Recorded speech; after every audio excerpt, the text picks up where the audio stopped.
अगर हम लोग कंसीडर करें, consider all math classes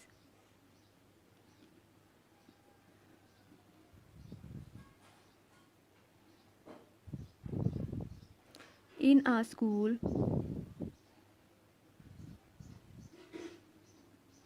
as a population.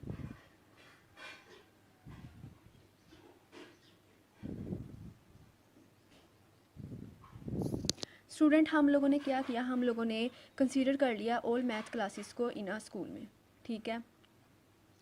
अब हम लोगों ने क्या करना है, उसमें से एक मैथ क्लास को सिलेक्ट करना है एज अ सैम्पल। अब हम लोग क्या करेंगे, one math class is selected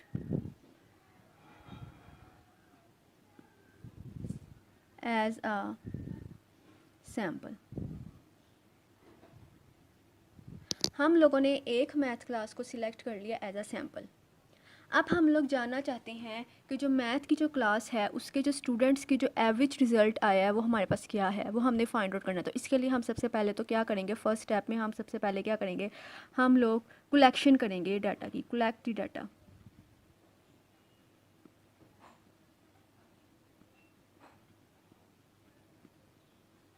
हम लोग क्या करेंगे, सारे स्टूडेंट्स के जो मार्क्स हैं हम उसको कलेक्ट कर लेंगे कि जो भी रिजल्ट आया होगा सारे स्टूडेंट्स हैं, जो भी मैथ के पेपर में मार्क्स होंगे वो हम सब कलेक्ट कर लेंगे। फिर सेकंड स्टेप में हम क्या करेंगे, उसको ऑर्गेनाइज कर लेंगे, उसका एनालिसिस कर लेंगे।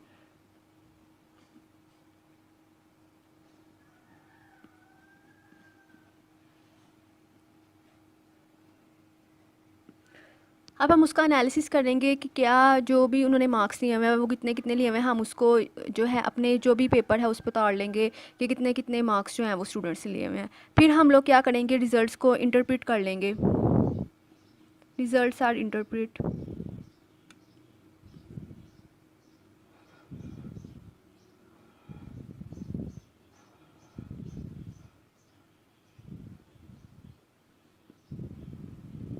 हम लोग क्या कर लेंगे, रिजल्ट्स को इंटरप्रेट कर लेंगे। उसके बाद हम लोग क्या करेंगे, वो जो भी उनके मार्क्स से, उन सारे स्टूडेंट्स के जो मार्क्स से उनकी एवरेज फाइंड आउट कर लेंगे। फोर्थ स्टेप में हम क्या करेंगे, हम उसकी एवरेज फाइंड आउट कर लेंगे जो हमने मालूम करनी थी। तो जो ये एवरेज रिजल्ट हमारे पास आएगा, ये हमारे पास स्टैटिस्टिक्स की क्या है, एग्जाम्पल। तो ये होती है स्टूडेंट स्टैटिस्टिक्स। इसको कैसे यूज़ किया जाता है ये मैंने आपको। स्टूडेंट्स, अगला टॉपिक है हमारा पॉपुलेशन और सैम्पल। अब पॉपुलेशन और सैम्पल ये बहुत ज़्यादा स्टैटिस्टिक्स में यूज़ होने वाली टर्म्स होती हैं।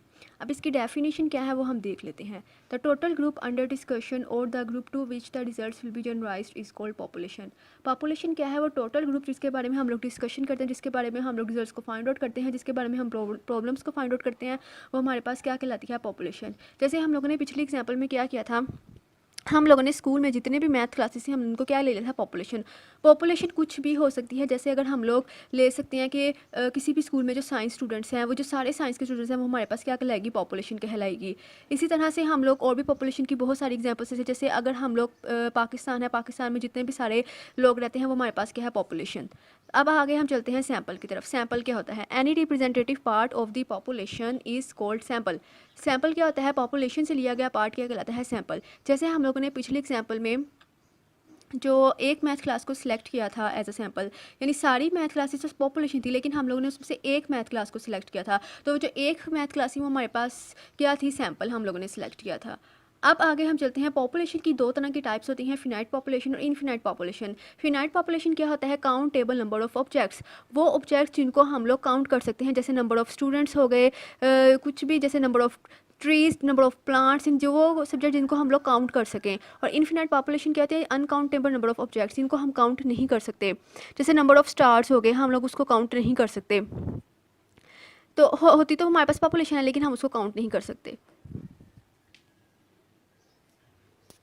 स्टूडेंट्स आगे अब दो बहुत ज़्यादा इंपॉर्टेंट टर्म्स हैं, पैरामीटर और स्टैटिस्टिक। ये स्टैटिस्टिक्स में बहुत ज़्यादा यूज़ होने वाली टर्म्स होती हैं। स्टूडेंट्स इसमें बहुत ज़्यादा मिस्टेक्स कर देते हैं, वो स्टैटिस्टिक को जो है स्टैटिस्टिक्स के साथ मिला देते हैं। हालांकि ये स्टैटिस्टिक है, इसके आगे एस नहीं आता। अब हम देखते हैं कि इसकी डेफिनेशंस क्या हैं। पैरामीटर क्या है? A numerical quantity computed from population is called parameter. जो न्यूमेरिकल क्वांटिटी पॉपुलेशन से कैलकुलेट की जाती है वो हमारे पास क्या कहलाती है? पैरामीटर। और स्टैटिस्टिक क्या होती है? A numerical quantity computed from sample is called statistic. वो न्यूमेरिकल क्वांटिटी जो हम सैंपल से कैलकुलेट करते हैं वो स्टैटिस्टिक होती है। स्टूडेंट्स यहाँ पे दो बहुत इंपॉर्टेंट बातें हैं। जो न्यूमेरिकल क्वांटिटी हम लोग पॉपुलेशन से करेंगे हासिल वो पैरामीटर है, और जो सैंपल से हासिल करेंगे न्यूमेरिकल क्वांटिटी वो हमारे पास स्टैटिस्टिक है। अब इसमें दो बहुत ज़्यादा इंपॉर्टेंट टर्म्स जो हैं, बातें हैं बहुत ज़्यादा, वो क्या है कि पैरामीटर इज़ कांस्टेंट क्वांटिटी और स्टैटिस्टिक इज़ वेरिएबल क्वांटिटी। अब पैरामीटर कांस्टेंट क्वांटिटी क्यों होती है? क्यों? बिकॉज पॉपुलेशन जो है वो चेंज नहीं होती, पॉपुलेशन डज नॉट चेंज, वो कांस्टेंट रहती है। इससे पैरामीटर भी हमारे पास जो है कांस्टेंट होती है, क्योंकि पैरामीटर जो है वो पॉपुलेशन से हासिल की जाती है। जैसे अगर हम लोगों ने किसी भी स्कूल में साइंस स्टूडेंट्स हैं तो वो सारे के सारे क्या है, हमारे पास पॉपुलेशन है।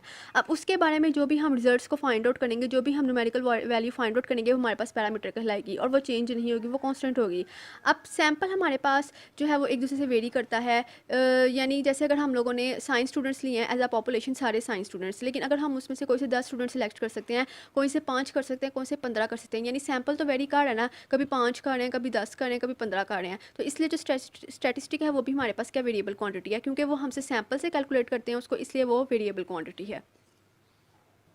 आई होप स्टूडेंट्स आपको ये अच्छी तरह से समझ आ गया होगा। अगर आपको किसी भी चीज़ की समझ नहीं आई तो आप कमेंट बॉक्स में कमेंट कर सकते हैं, आप पूछ सकते हैं। आप इन जो भी मैंने डेफिनेशन सीखी हैं आप इसका स्क्रीनशॉट भी ले सकते हैं, कोई इशू नहीं है। आप अपनी नोटबुक में भी उतार सकते हैं। ये पेपर्स के पॉइंट ऑफ व्यू से बहुत इंपॉर्टेंट होती हैं। इसके अलावा वाइवा में भी पूछे जाने वाली बहुत ज़्यादा इंपॉर्टेंट टर्म्स हैं ये। Thank you for watching my video.